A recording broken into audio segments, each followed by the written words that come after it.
Hello and welcome to Sheffield Hopcast. It's kind of mid-September time, and this week's episode, and I have definitely not just come up with this episode title. I've been working on this for a long time. It's not just come to me in the last 30 seconds. It's entitled Last of the Summer Beers because it's been a glorious day today. So we're going to enjoy a kind of a sunshine beer for the final time. If you're watching the video of this, you'll see we've got a couple of our couple regulars.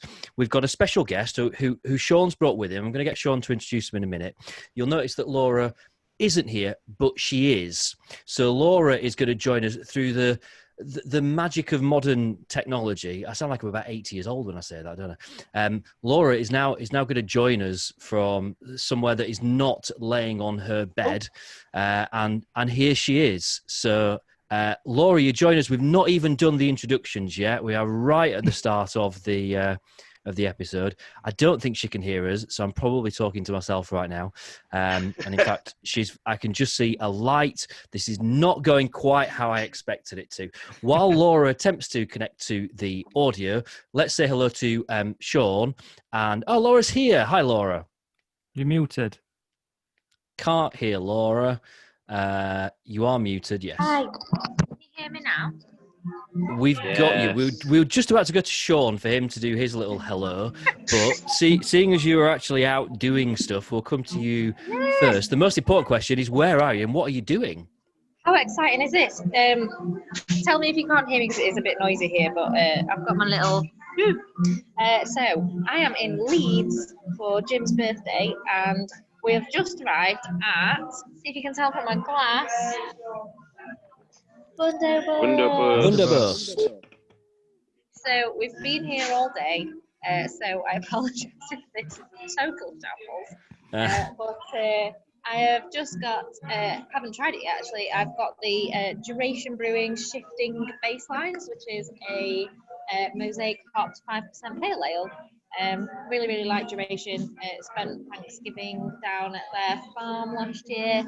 Lovely people who run it, based around it, making some great beer. Fairly new brewery that I don't think we've had before on here. So I feel like I'm managing to tick a lot of boxes. So. It's a cracking colour. It's a very good colour. I'm impressed. Tell us about your day in Leeds then, because against all odds, you've picked an unbelievable day to go for a few beers in, well, anywhere today, because it's gorgeous. Yeah, it's lovely. We have spent most of the afternoon in air-conditioned venues, so we haven't had that much time in the sunshine. But we've been to North Brewery's newish tap room down near the station, which was really good. Had a pinata that was tasting amazing, and a few bao buns in there.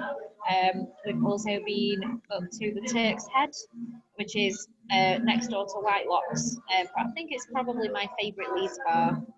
And yeah, now we're in Wunderburst. I'm planning tomorrow to go to hopefully Friends of Ham and Belgrave Music Hall. So we're keeping it fairly, we're not going crazy and not going to too many places. That still feels a bit of an odd thing to do. But just having a nice time and a few beers in all of the places we've picked. So it's going well so far. Everywhere's very well behaved and loads of space and all of that kind of thing. So yeah, It's been a good day so far. Good to hear. It is also noted, Laura, that you are indeed alive, because after the last podcast that we did, and you were telling us about your other break that you'd got coming up, which I can't remember where it was, but it was like some kind of, what was it, like a gypsy caravan in the middle of a field with some horses and stuff like that. And I was convinced that you were that we'd probably never see you again. So it is good to see that you are there, all limbs intact and everything. Yes. They were all the biggest drama that we had while we were there was Buttercup the cow got loose and rampaged past our caravan. So, it was all very wholesome and very, very lovely. Brilliant. That Buttercup the cow. I thought you said uppercut. What a knobhead. That's miles better name. So what? Does that sound like a steak for you, Adam? Uppercut steak. What have you got Jim for his birthday? A bottle of beer and a bottle of whiskey, which aren't very inspired presents really, but They're very appropriate presents though. Can't argue with it. Right, cool. Are Is it you Jim's, hanging is it around? Jim's Or birthday today, by the way? It's Jim's tomorrow. birthday today? oh, It's his birthday eve. Shall I show you birthday eve, Jim? hi, Jim. Ooh. There we go. Anyone that's listening to the podcast version of this has no idea what's going on now. Very Sorry. very I've met confused Jim by a it. few times. If you know anyone that's ever tried singing happy birthday to someone on Zoom, it's terrible. It goes awfully bad because of the delays and stuff like that. So I think we should do that later on. Laura, are you hanging about, or are you going to go and head off? Or Well, I am being slightly antisocial with my headphones in. okay, We are waiting for food, so I should Fair enough. probably head off. But I'm gonna wait and see what you're all drinking because I'm interested, and then I might disappear if that's okay. Keep coming back. Well, on that note, let's go to Sean and say hello. Hello, everybody. Hello, James, Adam, and Hello. hello, Dave, Laura, and Jim. Not Eurovision. I've gone for a douze point. Douze point, Adam? Douze point? That's right, Yeah. innit? I've gone for my favourite. I normally pick something out that's not a core beer and everything else, but I've gone for my favourite summer slurper. My favourite core IPA from any brewery, really. And that's Transmission from North. So I didn't know. I knew Laura was perhaps going to join us, but I didn't know they were in Leeds until this morning. So I thought I'd tie it all in together. I did have a Transmission. I know Adam likes it as well. So I'm going for a Transmission. I'm going to drink it. This is a bit like having a pint of Cantillon in a Guinness glass served. I'm going to drink it in my new Struce glass from Belgium. Because we've had a delivery of their beers this week. They go on sale tomorrow, and I've nicked one of the 6 glasses, but we're going to give 5 of these away tomorrow. So by the time people start listening to this, there'll be 5 people who've got a new Struce glass as well. And Dave was after one as well, I think. I remember a private message came across to me. But he's not yet in the hat, of course. And the reason, by the way, I think you want me to introduce Dave. You remember many years ago, as we got started with this, I suggested to the group that if we ever got to a week where things were so desperate that we didn't have a clue who to invite or what to talk about, and we of course had 3 or 4 guests give up on us earlier today. So we went right to the bottom of the bourbon barrel and dug up. That is bourbon. That's just one step too far. So we dug up Dave, but we always had you up the sleeve, Dave. We knew it would be an exciting episode, despite the fact that you've only just smiled since we went live. We always knew it would be an exciting episode to have you on. So I'm going to have a transmission. Happy birthday, Jim. Cheers for coming on, Dave. I'll pour it now. I've also I've got this on my phone. I've never done it on my phone before, so I had no idea Dave was there, and I've just swiped. I'm like, oh, it's Dave. Sean, for the listeners, are you going to fully introduce Dave, or are you just going to stick with Dave? No, we'll let Dave do that. Or what you mean is his surname, or Dave Unpronounceable, of course, the co-founder and current head brewer at Steel City Brewing, who's got a bottle launch this week. Oh, excuse me, can launch this week. So we'll let him talk about that in a bit as well. Cheers. Very exciting. So, Dave, welcome. It's great to have you with us. So we will talk to you about your can launch in a bit. First of all, though, what is your beer tonight? Right, I'm probably going to make a complete hash of pronouncing this. It's from Piwne Podziemie, Chmielio Krata, which is it's a Polish brewery, and this is an IPA with Mosaic and Sabro hops. So I'm not drinking a sour for once. So it's a new brewery to me from Poland, and it's decent. It's got a bit of bitterness to it, a lot of tropical fruit. It's a bit of a sort of hint of coconut. Yeah, it's good. It sounds good. It sounds very good. I love the fact that Dave Unpronounceable has an unpronounceable beer. I mean, we couldn't have made this up. This is fantastic. This is brilliant. That's My unpronounceable name is Polish, and this beer is also Polish. So I ordered. We actually ordered a crate from a shop in Poland a few years ago for a bottle share. Laura was involved in as well. And I've not ordered from them since. And then during lockdown with no pubs, I just ordered some more. And there's some really good brewers in Poland.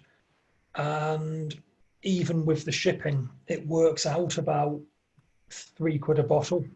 So that's amazing, isn't it? There's some really, really good beers, and you can get them for £3 a go. So I've mostly been buying sours and imperial stouts, but the odd IPA in there as well. I think it sounds like lockdown in your house has been good fun. It's a good collection of beers. I remember when I went to Krakow, it's years ago now, it must be about 5-6 years ago or something, and I didn't expect Poland to have a beer scene, and I was amazed actually at the fact that the beer was really good. I think really good point there. Right, I'm going to introduce my beer and then we'll go to Adam. I want to introduce mine just in case Laura and Jim's food comes and they have to go, so Laura, I don't think you were here when we introduced the title of the episode, which I made up a few minutes ago, which is Last of the Summer Beers. Because obviously it's kind of like late summer day, so a beer that is it a play on Last of the Summer Wine, perhaps? Is it a play on that? Yes. So sure, I mean, Sean, you're literally 15 minutes behind conversation here. Are you all right? Who's compo? You. Oh, it's gonna have to be you, isn't it, Sean? Probably all. Have you got a flat cap? Go and get yourself a flat cap. You'd look perfect. Yeah, I have got my slippers on. I've gone for an Abbeydale beer. It's a Funk Dungeon beer, which is the barrel-aged sour lager, which I'm intrigued by, but feels like a perfect kind of sat in the sun kind of beer. Funk in Drublic, which is really hard to say, 5.2%. I'm looking forward to it. So I'll crack this open and we'll say hello to Adam. Good evening. Hello, are you all right? Well, in this midst of all the new supermarket beers that seem to have appeared in the last couple of weeks, both Morrison's and Tesco have launched new ones, I went in for a nosy, out of curiosity, obviously, to find limited availability, obviously. Obviously, it's kind of quite a popular thing. So I took a step to the right. This is not the time warp, by the way. It's the cha-cha slide that you're doing there. I thought maybe I should go for something a little bit more kind of classic and brown bottle, and I've gone for a proper job by St Austell Brewery, which a Cornish IPA, bottle condition, 5.5%. It's kind of one of these beers that a lot of people still seem to, kind of cling on to as a good beer, a supermarket beer. I suppose a bit like Jaipur, or like even it's down to something like kind of, Landlord or something that you can still get in bottles. So I know I've not had this for probably a couple of years, so it's kind of nice to have a fresh take on it. I have cheated a little bit because I did have two options. So I've got a chaser, which is it's the new Thornbridge and Salt collaboration that's gone into can. Tupelo hazy 5.5%, also 5.5%. So I couldn't decide between the two, but I thought I'd go traditional mainly. But this will, if I run out, but yeah, again, something that's dropped into the supermarkets, which I didn't even realise had come out. I have had it on keg a couple of times, but yeah, it'd be nice to sort of revisit it. It's quite a recent beer as well. So see what that's like as well. Good stuff. Cool. Laura, are you approving of our beer choices? Yeah, it's a very nice mixture, I think. Good. And We'll let you go in a minute. I inadvertently fitted in with the summer theme without even knowing that it was a theme. So. Yeah, well, no one knew, but not even I knew about the summer theme until after I picked the beers, to be fair. So, all right. We normally do this at the end, but we're going to do it now just because you're here, Laura. So we'll do our quick beer selfie. So just hold your bottles and cans and stuff up to the camera, and we'll do our nice big smiles, and it'll make a lovely screenshot. There we go. That's perfect. Laura, thank you. Feel free to stay around for as long as you want. If you want to go and be remotely sociable with your husband and eat your food, then please. Yes. I hope there's okra fries. Yeah, can Laura share the Vada Pav and Okraf's mebbies when they arrive? Oh, it is actually, our food is just arriving, so I had better go. All right. Okay, I'll just Good to see you. give you a quick little preview of my Vada Pav. Oh. Oh. Well, this is So, looking. Yes, so It looks good. I can confirm I it looks good. better eat all of this carb. But Brill. lovely to see you all. Thanks for letting You me dive too. in. And Pass our I'll best see you all soon. birthday wishes on to Jim, and enjoy the rest of your night. Thanks, guys. Ta-ra. Cheers. Bye. Bye. So that is Laura. She's gone, and then there were 4.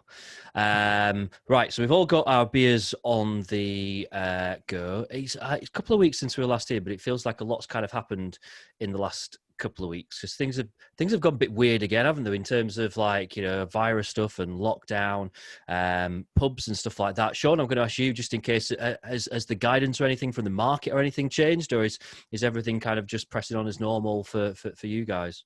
Yeah, things are carried on as normal. We're only allowing one household stroke bubble into the shop at any one time anyway. And it's interesting that a lot of people, we've got signs up, but still not realising that and instinctively just jumping in, sort of looking at the beers and not really realising what's happening when someone's already in the shop. But the market... again, is all organised, still one entrance, one exit, so no real difference. I think the regulation kicks in tomorrow, so they may just tighten things a little bit tomorrow, but nothing that's happened in the last week to worry about particularly. Dave, fair to say that you enjoy a good pub. How have you kind of found things over the last few sort of weeks? And we probably are talking months now, aren't we, since pubs reopened? It's 2 months now since the pub's opened. It's interesting because I've been out in Sheffield more than anywhere. I've only been to a small selection of pubs. Basically Crow, Rutland, Shakespeare, a couple of others. But they've all handled it really well. They've got good systems and they're managing to apply the the restrictions without actually making it feel like not a pub anymore. I've seen some horror things online, and you sort of see places like divided up with perspex everywhere, and it's just not a pub anymore. So Sheffield pubs that I've been in have been really pretty good for sort of that keeping the feel of the place whilst still adhering to the ever-changing guidance that they've got. And I think 95% of the customers have been good with it as well. They've done what they should, and they've accepted that it's not going to be quite how it was for a little while. Seen the odd group or individual that's either people sort of just start to forget, so they start wandering up to the bar and in places that are table service now. But I think the pubs have been really good at managing that and sort of, no, you really can't do that. And for the most part, it would be appropriate now perhaps to mention Shakespeare's, and particularly Lucy, who has been very public this week in terms of working in the pub. None of us work behind the bar, so we're only talking from a point of view of customers and nipping in the odd bar here and there. But from someone that works in a bar on a full-time basis, Lucy agreed with you that 95% of the people that have been in Shakespeare's over the last few weeks have been absolutely superb. And I'm sure, Dave, you might have been one of those, so congratulations. obviously, but the 5% actually have almost sent her over the edge. It's been an utter disgrace that people still are behaving like that at such a vulnerable time still for everybody. Yeah, obviously Lucian wrote that very good piece on Facebook, which perhaps ironically has gone viral. So that's got, I think it had about 2,500 shares last time I saw. But yeah, I mean, I think, yeah, it's just that some people just don't get the bar staff and management perspective on it, and they don't really. And it is just good to see put into words. They're not doing it as some sort of power trip or for fun. They are doing it because it's what they have to do to be allowed to run a pub right now. I think just thinking back, actually, I think I was on the Beers Without Frontiers podcast since the last one I've done on here, and I think recently from that I've gone for like an evening walk, and I kind of gone towards. I'm not going to name the pub because I feel like I shouldn't, but I had headphones on listening to a podcast, and I could hear noise like probably well over 100 yards away from even approaching that pub. I'm thinking, what you kind of like just lifting your earphone, thinking, what's that noise I can hear? And as I got towards this pub, the entire front of it and inside and out was just absolutely just run ragged. Minimal staff on, all female staff, so probably maybe not having that quite like presence to be able to deal with big groups of men. And I'd actually noticed somebody I knew who was actually part of that group who kind of noticed me as I was walking past, so we were having a quick chat. It turned out they'd had like a wake, and a lot of people from a wake had just basically piled into that pub. And it's just that kind of situation where it's like you become overrun. You've not really got any kind of like no people on the door to be able to kind of manage people coming in and out. Not actually having a system in place already to table service, so allowing people to go to the bar. And it's just like, so I've seen a few quite poor shows, and I think even places that I've seen have been very good in in July, I've seen standards slightly slip, I think. And it's very easy to blame customers. I mean, not in Shakespeare's point, but from what I've seen, it's just been businesses not actually just sort of slackening it a little bit, not running with that kind of really kind of vigilant, almost like military style kind of rules. And I've been able to walk into pubs and not filling anything, even though they've got something there. There's no kind of have you filled in our if you left your name and details and stuff. And I've not found, apart from that one occasion, it being the actual public. It's been more the actual businesses, which is a shame, really. But it's, again, very, very small minority of places. But just interesting to point out that sort of other side of the fence, I suppose. I have been in one place that had a little sign just as you kind of went in with a number to text your name and I think it was name and postcode too for kind of track and trace or whatever it's called. And as we were stood there doing it, the woman at the bar went, "No, don't worry about that. You don't need to do it." And we're like, "We want to do it." I mean, it wasn't. Yeah. I'm not talking about one of our regular kind of reputable venues that we would normally kind of go to. But I was quite surprised they were actively discouraging us. I mean, obviously that changes on Monday because it becomes law, doesn't it? That you've got to store the details for 21 days. I got an update on my phone earlier, so I think it's all kind of incorporated into phones now, which be interesting to see. What I find quite interesting, and Dave, this kind of goes back to what you were saying about people that are just not following it and not doing it. I don't understand it because it's not hard. It's not like we're being asked to do something that's really like taxing. We're just being asked to go in, give you details, sit down, don't go to the bar, enjoy your beer. It's like, it's really not difficult. I don't understand why people are struggling with it or feel like it's some kind of fight, like they've got to fight against this thing. Just enjoy not having to struggle at the bar to get a beer. Just go in, sit down, and it's just a pleasant experience. And I just find it bizarre that there's people who are kind of kicking off and making life difficult for bar staff. I don't know. It's just beyond me. It's very, very odd. Sorry, go on. We're near the main entrance to the Moor Market, of course, and so can see people coming in and being challenged. And some people are, again, tiny minority, but they are taking it as a personal challenge that they want to be sort of big hitting warriors, mostly male. Again, yeah. Yeah, mostly male.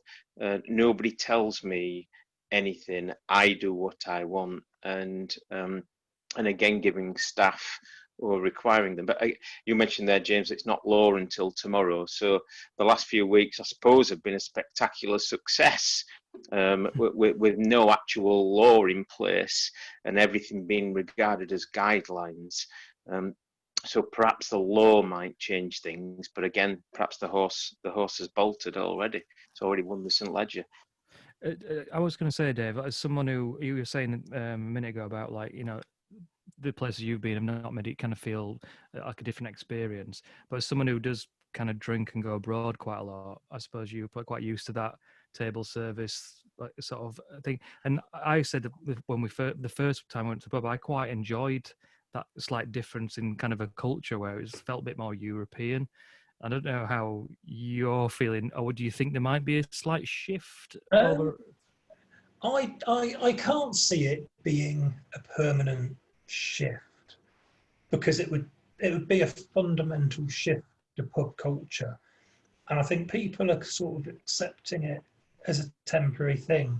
I don't think people are particularly want to move to that sort of model, and especially also, not obviously at the moment, everyone's running with limited capacity, and at the moment it's not such an issue because a lot of people are still staying away from pubs, which is obviously a separate issue again.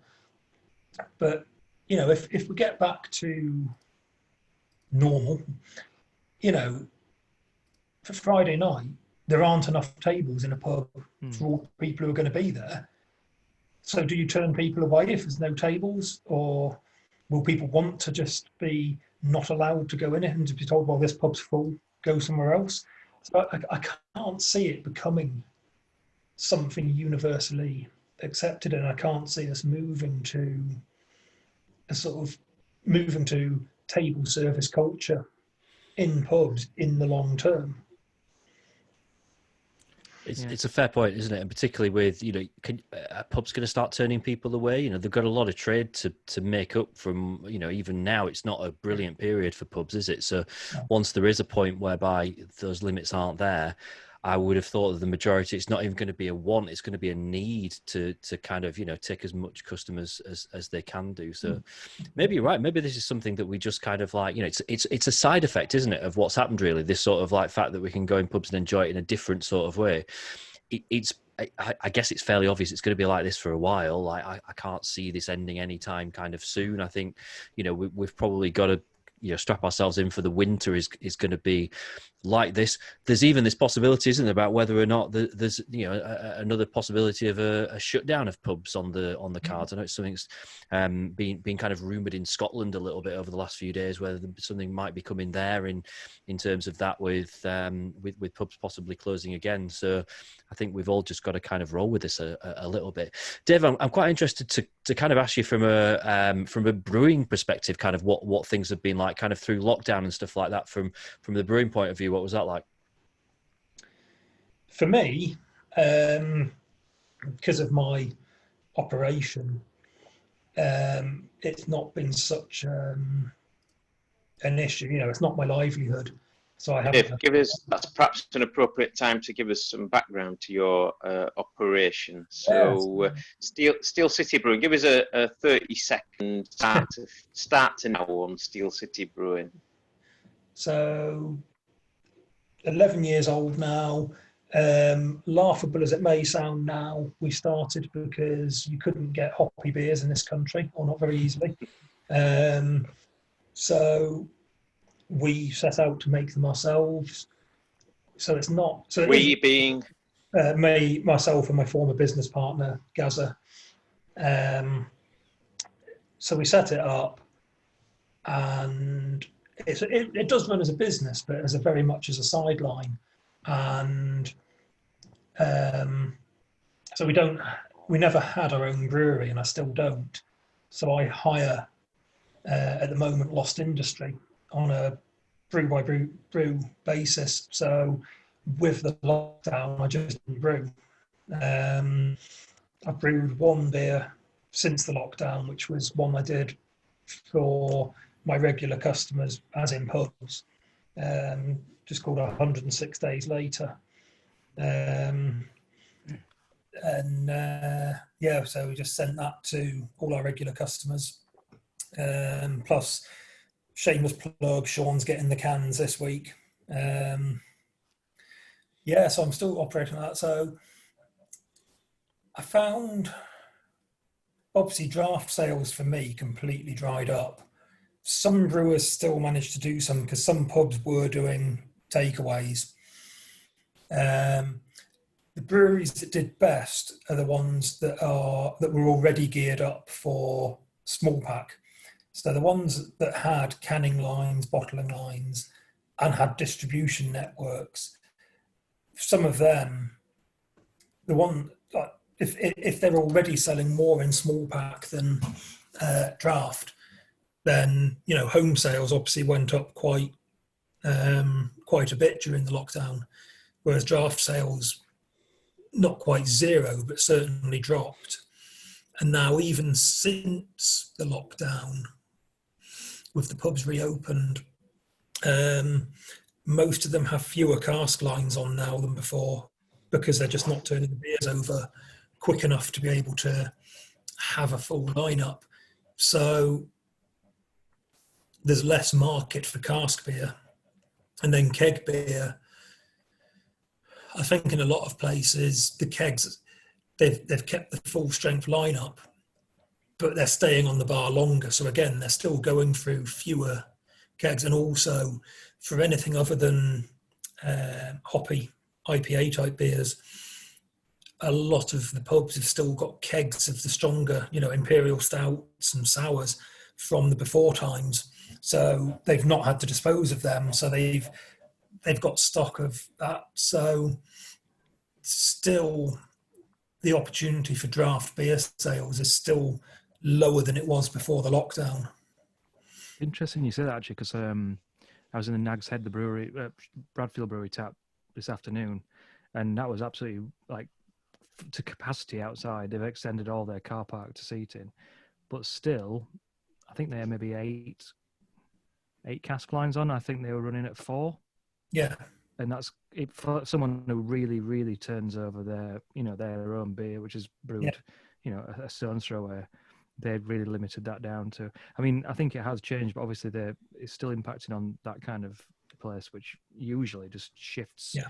That's what they shift. It's just their own cask beer, and then down to their kind of core, brown, pale, blonde, and farmers, Yorkshire farm or something. But yeah, it's interesting to see somewhere like the impacts like that. It was not actually having to buy in beer or anything. It's their beer, it's just. You'd think if anyone was going to gain some benefit from current situation, somewhere like that's a walking destination, people spending more time outside, got a big outdoor area.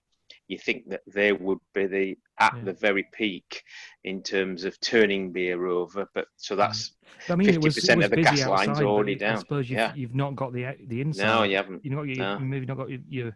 You've probably got you've not got as many of your locals who you see in there. Go after work and stuff, or people maybe not back at work still. So they're not doing that nip in for a pint thing. But it's quite interesting. But yeah. So the cans this week, Dave, that you've got, what? So 106 days later is what? What style is that? So it's a style, we call it transatlantic pale ale. It's not quite IPA. We sort of coined the term when we started brewing because it kind of merged British style, very pale malt bases with American style hopping rates.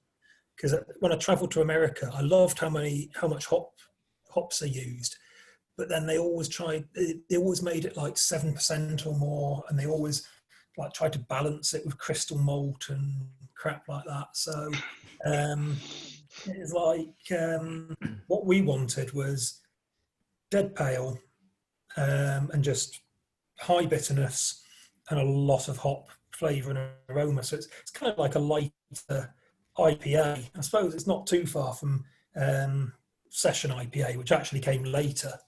They nicked our idea basically and called it something else. What strength is it, Dave? Out of interest, what strength is this beer? That 5.2, I think. Definitely a session strength beer. Then, Yeah.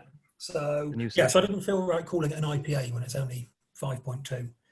And then the second one is that, which is called Calabracadabra. It's a collaboration of Sheffield breweries, Lost Industry, Abbeydale, Neep's End and Blue Bee all came to the brew day. It was masterminded by Lucienne from the Shakespeare for her festival of the same name. And it's a apricot and vanilla braggot. And then, so there's that. And then there's also a version of that we aged in red wine barrels with more apricots and vanilla. And there's also, I don't have one here, there's also some bottles of Mermead, which is a blackberry, blackcurrant and vanilla mead. And I think there's only about 30 in the world. And Sean's got half of them. Come on, we should share though that you distribute to other beer shops in Sheffield as well, of course. Yes, sorry, yeah. So Hop Hideout's getting all of the cans. And then they'll also go to a couple of, I think they're going to Hoptimism, going to the Artichoke in Norwich. Trying to think if I've missed anybody. Anything on as a simultaneous keg release as well, is there or not? Or all into can? So the barrel-aged Calabracadabra, I've just dropped a cask off at the Shakespeare today. And then when I was putting it from the barrel into the kegs, we had half a keg of it. And we also had half a keg lying around of a wine barrel-aged sour grape IPA that I'd done with Chris and Kate from the Crow. So obvious thing to do was we blended it. So that's gone to the Shakespeare as well. Wow. Sounds good. Sounds good. And what have you got coming up kind of the rest of this year and further ahead? What have you got planned? I'm just waiting on the labels we've done a collaboration with a German brewer. So we've done a Berliner Brown beer, which is a bit like a Berliner Weiss, but darker and a bit sourer. We've done 3 versions of that. So one's just a straight Berliner Brown. One's got cranberry and red currant, and one has got barrel aged with red currant and cherry. So they'll be out in the next month or so. The only thing I've got planned to brew now, so with Emperor's Brewery, did the Stout Wars series, which went phenomenally well. Series of 10 to 16% stouts, different barrels, different adjuncts and flavours. So we're going to do a series of Sour Wars. So it's going to be 10% dark sour, aged in different barrels with different fruits. So we're going to brew it next month, but we'll have the launch will be probably next summer. Right. It's just going to sit in the barrels for 9 months. I've got a feeling the Stout was when we did our first episode, when we went down to Lost Industry for that very first interview. That might and be you were there with the guy from Emperors. I'm pretty sure that was. Yeah. It wasn't named at that point, but it was like we're going to make these beers and we're going to split them off into all these different brews. So you were definitely there in the background. Yeah, that was it. I remember that. Yeah. That's back in December. 17 or 18? I think it might have been 17, yeah. Yeah, 17. I think it was January 18 when we launched. It snowed, didn't it? Kind of out of nowhere. We kind of went in, it was fine. And when we came back out, it was like, oh, it snowed. That's about all I can. Yeah, that takes us back right to the very first ever Hopcast outing all those years ago. Thing of anything, that was the first bit of recording we did at all, and you were in the background. Dave, am I right in thinking that you're Sheffield's second most famous beer ticker as well. Would that be about right? How many are you up to at the moment? How many are you behind? More importantly, no. I mean, I gave up. I gave up properly beer ticking a few years ago on about 25,000. But I've had about, so that's British. So I gave up that, but. But you stopped recording that. You mean you don't record that info anymore? You mean you've given up the chase? You're happy with second? So I've still got the record. I'm using Untapped now, so I've still got the record of what I drink, but I don't. Whereas before, I'd walk into the pub, there'd be 8 beers I haven't tried, so I'd have them all. Yeah. Whereas now it's like, well, that one's a twiggy bitter. Yeah. And boring, and I don't like them, and so I'll only drink about 2 of them now. So, but yeah, I've got to admit that there are almost fainting scenes in Beer Central if you serve a non-sour beer currently. We have to have damp towels available for all staff. Nothing to do with COVID, but if you serve a beer that's hoppy or brown, we have to look after our staff. I do save some imperial stouts as well. You do. Yeah. It's rarely, to be honest, I rarely bother with the hoppy ones because by the time I pick them up, they're not going to be fresh anymore anyway. Yeah. So certainly, I still enjoy IPAs, hoppy beers, but I just prefer to pick them up on keg or cask. Yeah. But percentage-wise now, would sours be 50% of your consumption? No, 70? No, right. According to Untapped, it's about a third of my consumption is right. Obviously, I'd like to increase that, but most bars only have 1 or 2 on. Yeah. I did go to a bar in Germany last month that had about 20 taps and half of them were sour. So wow, get the red out. You had a good night. It's funny actually. Before for the listeners' point of view, James and I didn't know that you were joining this until you literally joined the call. We did have someone in mind who wasn't sure they were going to make it, but Sean said he's going to pull in a secret guest. But it's quite interesting because I was actually thinking of the guests, and one of the guests I was thinking of approaching was Phil Parkin, who did the Beer Tickers documentary, which is where I first saw you from. So you actually like you've been on like the sort of the silver big screen. Yeah. But yeah. I don't know if you've got any memories of that or if you want to talk about that, but I still have very, very fond memories of that. It was a good laugh filming it. Obviously, I mean, Gaza was in it as well. So this was just before we started the brewing. We had hoped we might just about squeeze the first brew in to like the end of the film, but I think it was just a bit too late, and Phil just about managed to scrape it into like the closing captions that we'd started brewing. But yeah, it was good fun. Went out, had a few beers. Obviously, I've not watched it for a while, but it's been on proper TV, hasn't it? Like I've seen it on like digital channels and stuff. It's been on TV, but they edited it quite poorly. They did. You're right, yeah. Because so Phil sort of licensed it to them on the understanding that they would edit it in good faith. What they actually did was they more or less cut off the second half and then just nailed the last 2 minutes. And then like sort of it got reviewed and it's like the story suddenly seems to just cut off. It's like, well, yeah, because you edited the shit out of it. Cut half of it out. But yeah, I mean, it's interesting now to think about it because obviously some of the pubs that I go in now either weren't open then or certainly not in their current incarnation. The pubs we went in then were different to where we go now. And but the beer scene as a whole, like I say, when we started brewing, I mean, literally the craft beer thing here hadn't happened then. So we were, to be fair, looking back, we were chasing around trying to get as many different beers as possible.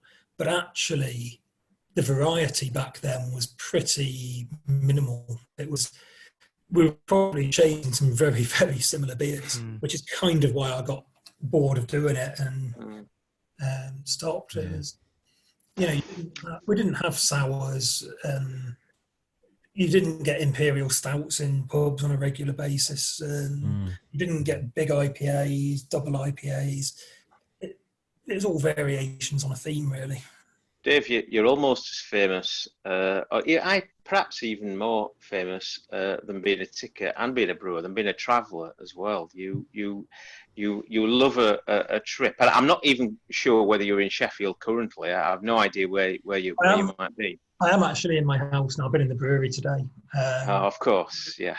But what's your favourite visit? I know you're a big fan of Eastern Europe. So, as a country, is there a place that you look forward to the most to visit in terms of your personal interests? A few places on different levels. I mean, like I go, I never get bored of going to India, but obviously I don't go there for the beer.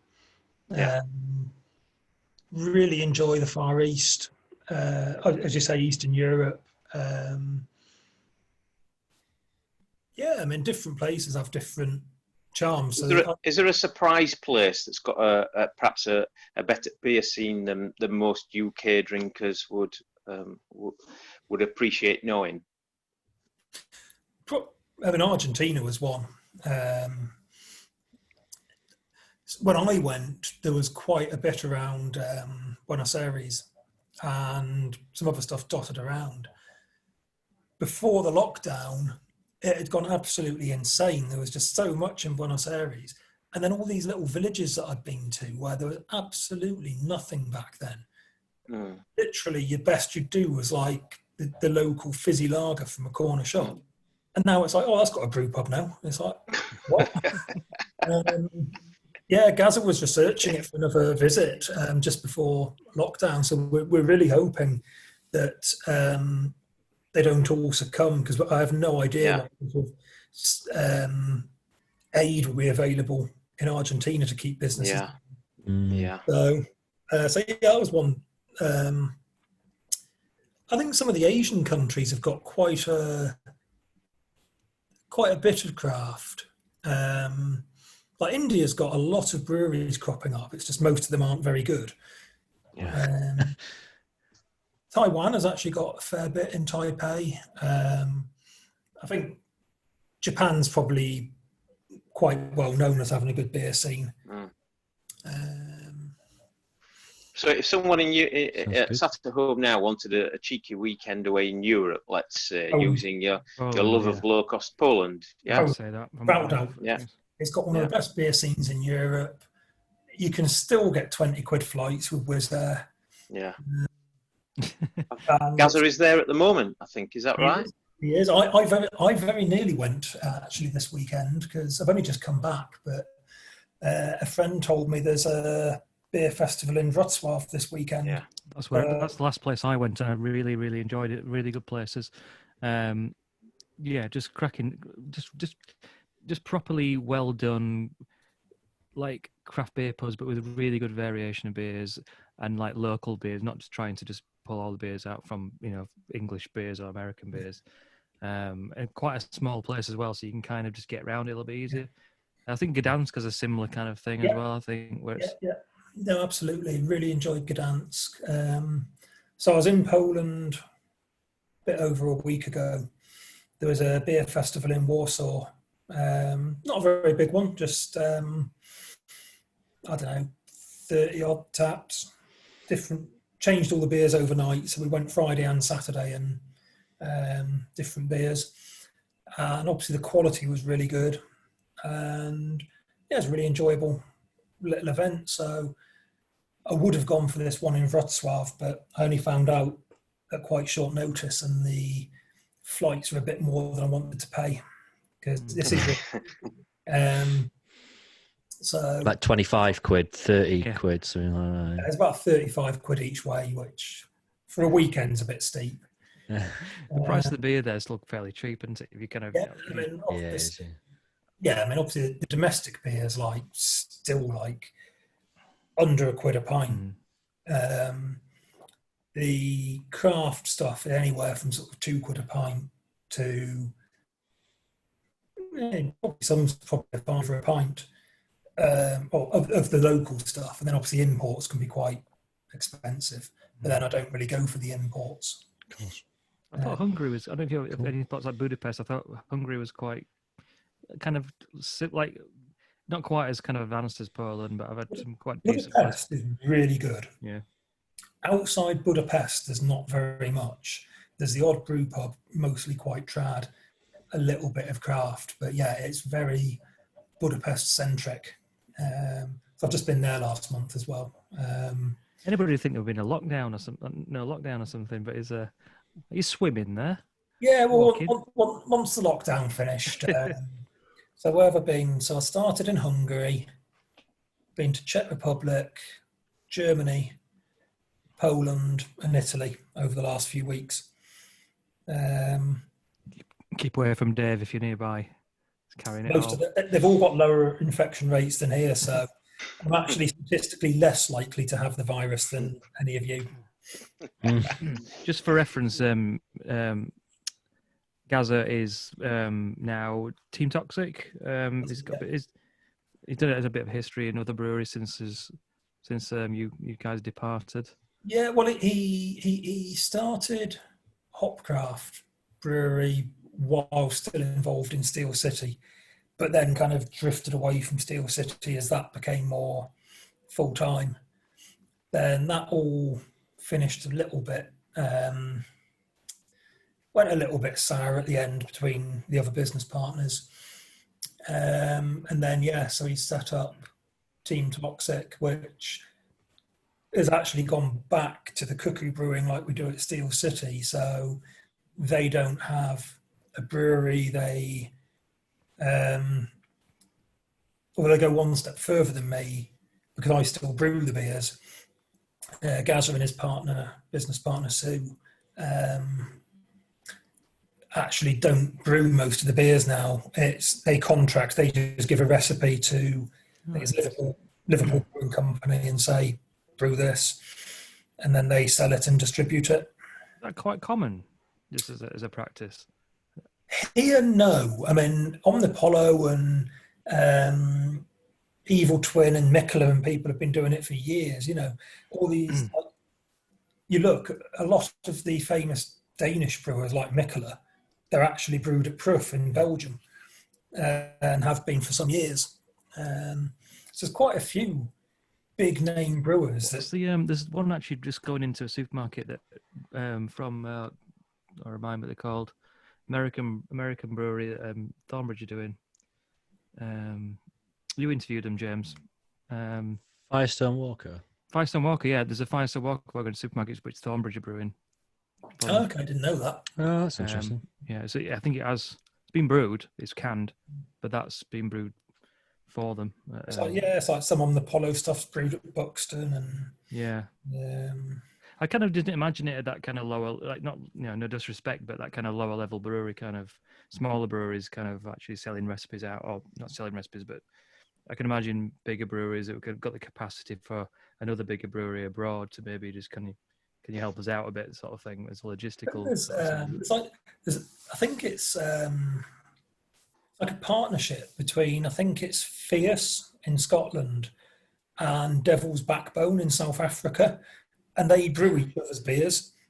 So you can get Fierce beers in Cape Town, which are brewed at Devil's Peak, Devil's Backbone, whatever, and and then you can get their beers over here that are brewed at Fierce. It's quite here's me good in a way, really. Here's me thinking it's weird that Fierce have taken over Thomas, the old marble place in Manchester. And then it was only afterwards it turned out that it's the old marble place. Yeah, see, is it Thomas something? 57 Thomas Street. Yeah. I've never actually been. I went out in Manchester last month on my way to the airport to go abroad, but we just did Bunderbust,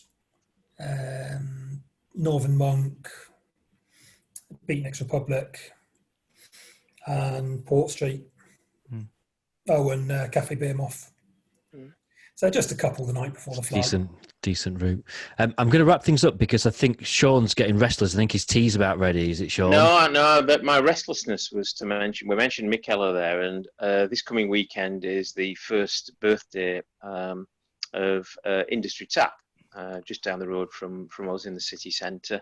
Michela are one of the breweries that they've got on. They've got a brilliant list, and Darren's put a list that includes Lervig, Mars of the Desert, Lost Industry. There are lots of different sort of things there, Neon Raptor, but Michela is one of the headline brewers that they're going to feature on their tap from Thursday to Sunday this coming weekend, their first birthday. Oh, cool. Another Really good. a big thumbs up to Darren as well, because I've popped in there a couple of times, and the way they're dealing with stuff's really good. I have not been in you since. can order from you can do it through. You don't have no contact. You can go and like. You can get all the menu and stuff through like an app. You can pay through that, and you can kind of like clock in essentially. But yeah, really, really nice. And I was pleasantly surprised to see it basically to a capacity essentially. Not even in the evening. Just popped in to see a friend because I work next door. Just popped in for a pint to see them, and by the time I'd left after one drink, it was full. So good stuff. Really right. good. Adam, give us you've got a 10-second review of your beer. Very nice bitterness, very sessionable for 5.5%. Didn't taste old or that traditional, to be honest. Actually, really nice. I've never had this on any kind of other format, so I've got nothing to compare it to. But right, yeah, if you go into a supermarket and all the posh stuff's gone, have a look on the brown bottle stuff and maybe pick up something like this. It's decent. that's a good call. Dave, 10-second review of your beer. Well, I'm on a different beer now. I finished the other one, so I'm now on Fructify from the same brewery. So it's a apricot, nectarine, and vanilla sour. It's pretty decent. Not sour enough for me, unfortunately, but not many things are. But yeah, it's nice, easy drinking, really fruity. It's good. Most important thing before we let you go, Dave. How do you pronounce your surname? And Smith. what is it? It's Szwejkowski. That's easy enough. There we That's go. not that difficult. We'll all save that on our phones, and we'll just play it back when we need to say it. Sean, 10-second review of your beer. I mean, it's a classic, isn't it? Now. Yeah, here's a nice bitterness to it. It's not too just sort of juicy and soft, so a nice bitterness to it. And Summer Slurper, was that the title of the theme? I've even forgotten now. Last of the Summer Slurpers or something. I think that's the one. It's a great beer name, even if it's not. That'll do. Mine was the Abbeydale barrel-aged sour lager, which has got loads of taste to it. Very nice, quite tangy, but I kind of feel like I should be sat outside in the sun drinking it.